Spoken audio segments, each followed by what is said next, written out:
Yes.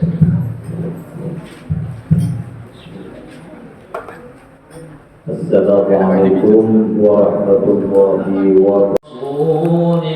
Rasulillahi uswatun hasanah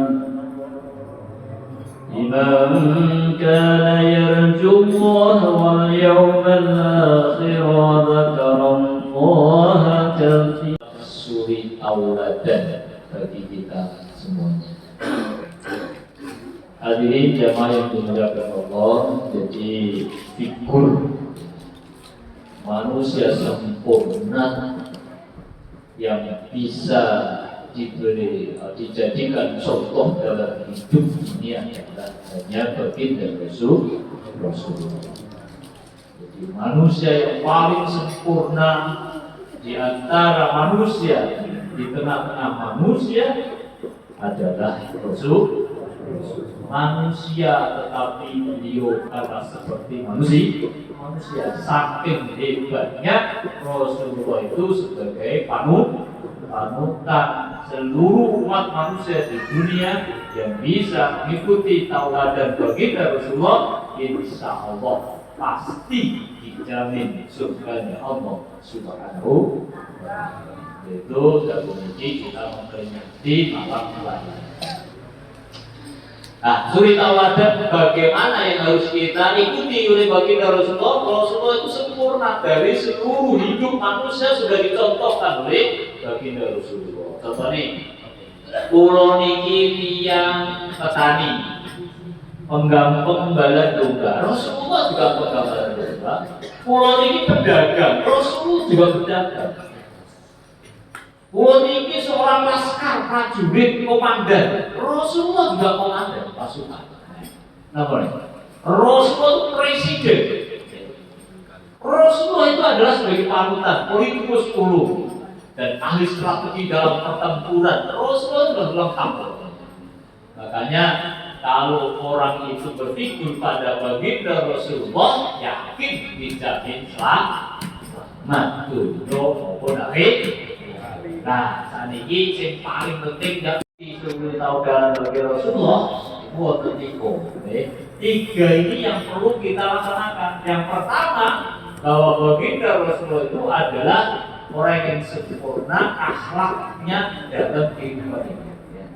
Akhlak mulia baginda Rasulullah dalam seluruh hidup manusia dicontohkan oleh baginda Rasulullah. Dalam hidup pribadi Rasulullah itu sempurna. Dalam hidup berumah tangga baginda Rasulullah juga sempurna. Dalam kehidupan bermasyarakat Nabi itu juga sempurna.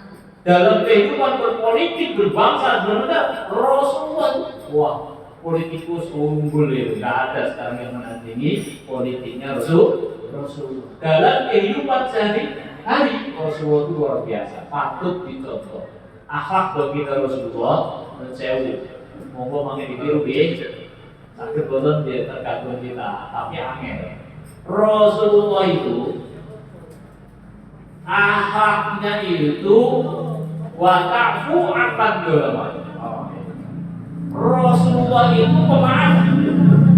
Ya, enggak pernah dendam. Selalu memaafkan kepada siapapun yang selalu mendoliminya, menyakiti, menindas, mengancam, semuanya itu tidak pernah dibalas oleh baginda Rasulullah. Sampai-sampai baginda Rasulullah itu pernah ya dalam sejarah itu berdakwah di kota Taif, menyampaikan la ilaha illallah selama 12 atau 13 tahun di kota Mekah. Rasulullah itu hanya menyampaikan, wahai umatku, percayalah tidak ada Tuhan selain Allah.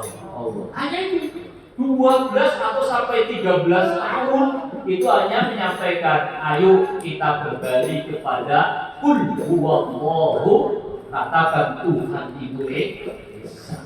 Kenapa? Pada zaman itu memang sudah tidak menuhankan Allah, tapi menuhankan berhala. Saking jengkelnya umat Nasrani kepada saking jengkelnya umat musyrikin ya, kepada baginda Rasulullah. Rasulullah nyampaikan itu dilempari batu. Orang Taif, ya Allah. Kira-kira dengan dilempar batu, jangan omai itu ya Allah. Langsung labrak lapor KRT. Begitu Rasulullah saking sabarnya, tidak punya rasa dendam, sampai malaikat itu turun. Muhammad, aku melihat umat manusia gak sabar. Ya apa nek gunung itu tak lempar ini arek musyrik ini. Kira-kira Rasulullah ya jawaban. Rasulullah jawabnya ojo malaikat, ojo. Kenapa? Terus beri kesempatan aku untuk mendakwahi mereka supaya mereka itu tahu betapa benar. Rasul itu berdoa, Allahumma yahdi qaumi fa innahum la ya'lamun. Coba bayangkan. Umatnya yang bengis selalu melempari baginda Rasulullah mau dilempar gunung oleh malaikat. Jangan malaikat, jangan. Kenapa? Sesungguhnya umatku itu nggak ngerti. Kalau andai kata umatku hari ini belum, saya tunggu anak cucunya. Nek anak cucunya yo belum bisa tauhid kepada Allah, tak tunggu cicit-cicitnya. Masya Allah, itu baginda Rasul. Jadi memaafkan. Panjenengan kira-kira dilarani tonggone apa? Gak pernah mawuhi. Ampun kawuan, ampun buat kawuan. Terus terang mau. Kalau panjenengan gak kawuan, nun sewu.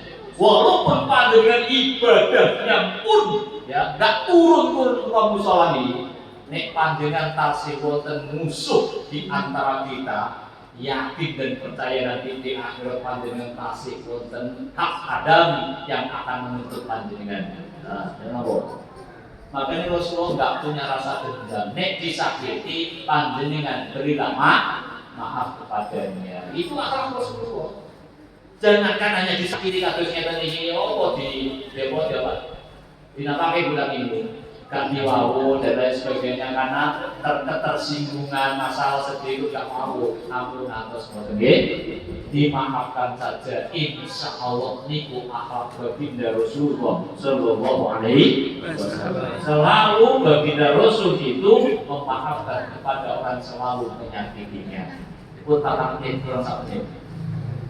Nomor kali, buat tasiru mangkotoakan. Rasulullah itu selalu bersilaturahim kepada orang dan sekaligus dia itu selalu memutuskan hubungan silaturahim.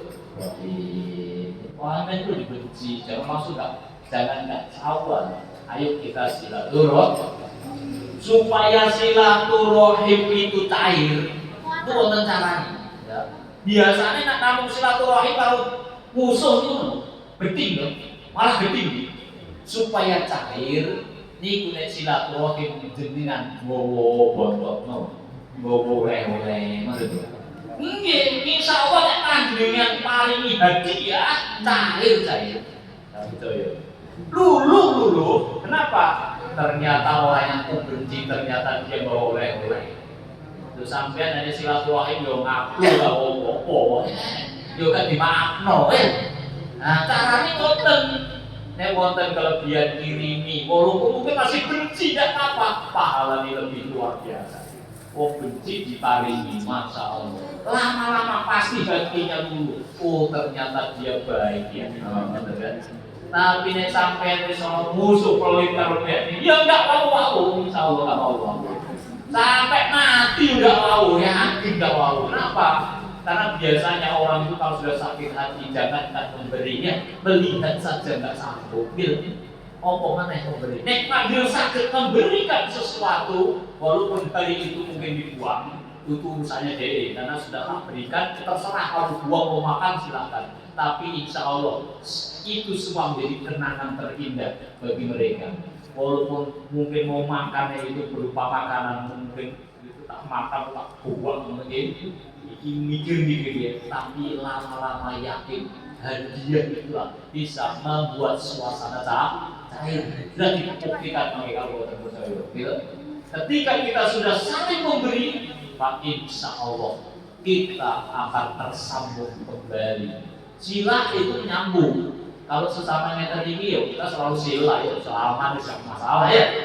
Tapi ketika sudah ada yang terputus, kita sambung, itulah yang disebut silaturahmi. Kalau nggak ada masalah ya nggak apa-apa. Insya Allah ya kapanpun bertemu ya alhamdulillah pasti senang. Yang terakhir, waktu man haramaka. Nah ini terus dikatakan Nabi. Waktu memberikan sesuatu kepada orang lain, walaupun orang itu memang nggak pernah memberi pada kita. Nah, jadi kalau panjenengan pengen banyak teman, maka saling memberi ya. Walaupun sekalipun mereka itu nggak pernah memberi kepada kita, yakin dengan pemberian itulah maka kita akan menjadi akrab dan menjadi dekat. Kenapa? Masya Allah. Biasanya orang tuh kalau dikasih tanda mata, gitu. Terlalu ingat. Nah ini akhlak baginda Rasulullah Sallallahu Alaihi Wasallam. Bertiku. Setunggal apa mau? Mohon maaf. Kali silaturahim. Tiga. Nah, monggo. Waktu di masa haramkan memberikan sesuatu walaupun orang itu tidak pernah memberi kepada kita.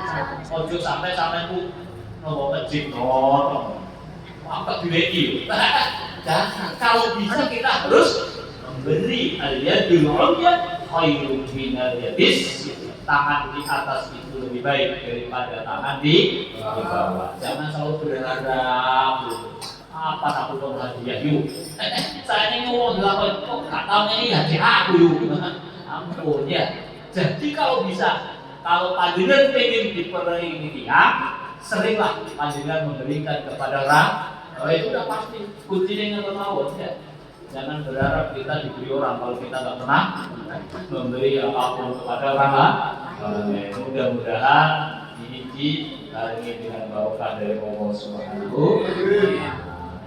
Kalau itu bosan ya, insya Allah nanti disambung pada tanggal 20 Oktober kita akan mendatangkan kiai dari kota Lapindo. Tahu Lapindo biasa?